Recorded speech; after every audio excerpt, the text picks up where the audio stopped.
Hello everyone and welcome to Gaming Boulevard. Today is the first day at Gamescom 2016 and I'm here with John, Head of Marketing. Hello John, how are you feeling? Are you excited for Gamescom 2016? Very excited. So this is our second Gamescom. So we were here last year and obviously Vive hadn't launched, so we were trying to build some awareness about VR and Vive.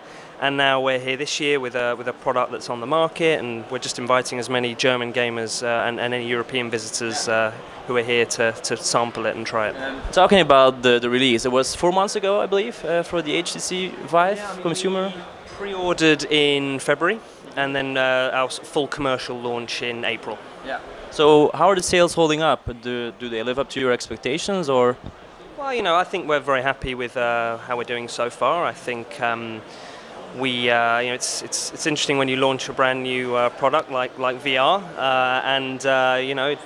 it's an interesting market. It's some amazing new content, and we're just happy to be a part of that first kind of wave of commercial VR.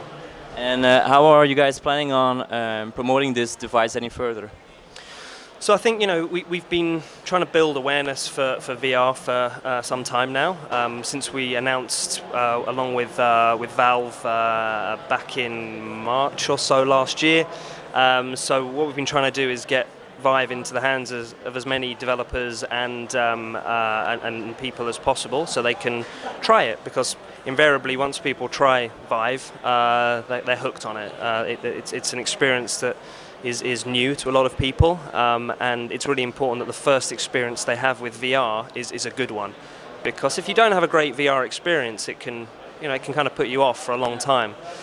So we're working hard to make sure we can come to events like Gamescom and show Vive to as many people as possible. That's really important to us. It's got something that does have to be tried. Working with retailers across Europe to make sure that we can have demo areas where people can come in and try and then buy. And there's a ton of announcements to come in terms of content that will be coming onto the marketplace. So I actually have big future plans for HTC. Oh, of course. I mean, we wouldn't launch a product if we didn't have plans, right? So there's a lot of people we still need to reach with Vive who haven't experienced it, and we'll be focusing on trying to get it to those people, and working with great developers as well around the world who are coming out with some fantastic content. When we launched in April, there were maybe 50 VR experiences that gamers could enjoy, and now there's like 400 or more. So content's going to be the key to this. So we're here at Gamescom with the likes of Crow Team and Half Brick and other great developers showing like Space Pirate Trainer, the latest version of that. We're showing some Serious Sam to press today, which is great, and Hollow Ball, Fruit Ninja VR. Some really great experiences that are quite different and really fun. And it's important that we carry on working with these developers to bring their content to the fore. Right? It's great to work with these guys and put their content in front of gamers so they can experience VR in a really good way. Well, like you said, people already got their hands on virtual reality, the headset as well. So reviews are coming up, and a lot of gamers think that the Vive can be improved in a couple of ways. What's your point there? Are you guys looking into some of these technical aspects that can be improved? I think we're very happy with Vive as it is right now. That's not to say there's no room for improvement, right? We'll always be looking at ways that we can improve the experience.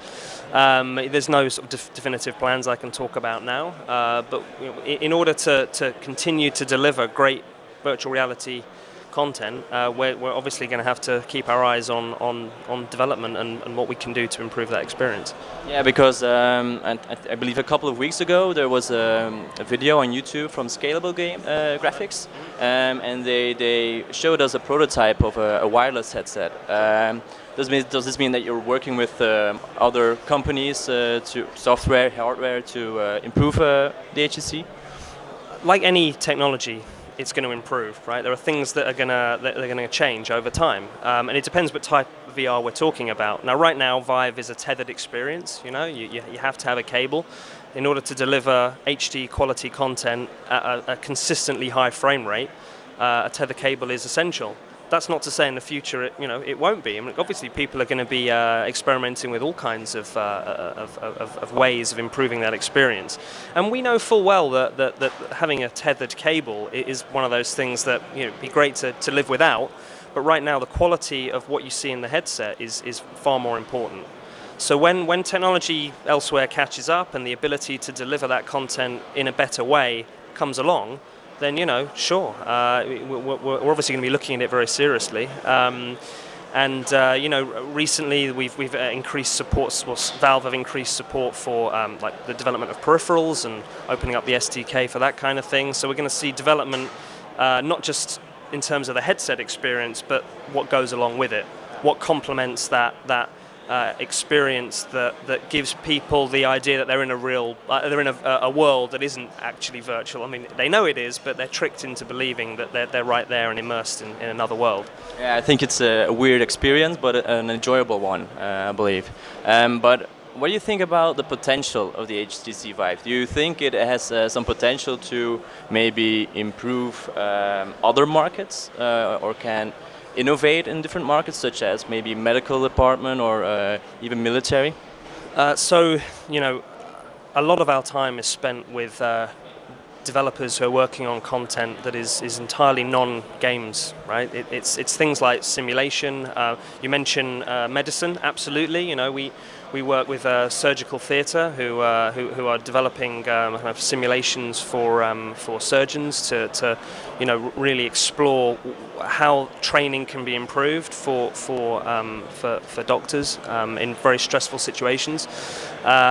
Things like design of aircraft and architecture, and you can access IKEA's content on Steam right now, which is like a kitchen configurator. Car companies are investing in this on a retail experience. How you can bring someone into a store, give them a VR experience, and then sell them something based on what they see. There are as many applications for VR as you can think of. It's only kind of it's restricted by your imagination, and it will genuinely change things, because whether you see it or not, right? There's the obvious thing, like at Gamescom, it's all about games. It could be going into a shop and buying something. It could be going to a theme park. We've worked with Thorpe Park in the UK. They've released this kind of big ride that includes Vive and a virtual reality experience. So a lot of people now are experiencing VR in that kind of environment. And then all the way through to things that you'll never necessarily see, but behind the scenes, VR has played a really important role in the thing that maybe the cup that you're drinking out of was designed in VR, or the car you're driving VR was incorporated in the development of that design. So it touches every element, and it's very important that we continue to work with developers at like big companies to increase the use of VR and things like that, because having that 3D real kind of experience as a designer or a developer or when building something, it will increase the quality of that product. Yeah, I think it really has different possibilities. I mean, it's slowly, I think VR is slowly crawling into our lives, like you said. Different markets are being influenced by it. So yeah, I think it has a lot of potential. I also want to talk about Viveport. You announced it this month. Can you tell us something more about that? Viveport's it's a content platform, so for developers to expose what they're working on to the public, right? So we launched in China a number of months ago, and it will vary from market to market, right? So although the platform is essentially the same, clearly there's going to be differences in different markets, what content is available where, localization, things like that. So, but it's essentially a store for apps, for VR apps. And is it free, or is it something consumers can pay, or is it mostly for developers? Oh, I mean, it's a store, right? So. If you want to buy content or access, there'll be free content, there'll be paid for content. It'll be a place where people can go to download whatever app that happens to be on the store. Yeah. And one of the last questions: what do you think the future holds for HTC Vive? Where do you think it's going? I wish I had a good answer for you. I mean, We 100% believe in VR. We think Vive is a fantastic product. People tell us that all the time. It really is I believe, a class-leading VR system, and the future looks good for us. There'll be, again, a lot of this it depends on content, and we know there's a ton of great content out there and that will be coming, and that's really what's going to excite people the most. I mean, Vive is a cool bit of kit. It works really well, but without amazing content, you know, who knows? Can you give us some information about future project maybe? Not right now, no. Okay, it was worth a try. Okay, thanks for the interview. So you've heard it, people. Check it out on Gaming Boulevard, what it's all about, and see you next time. Bye.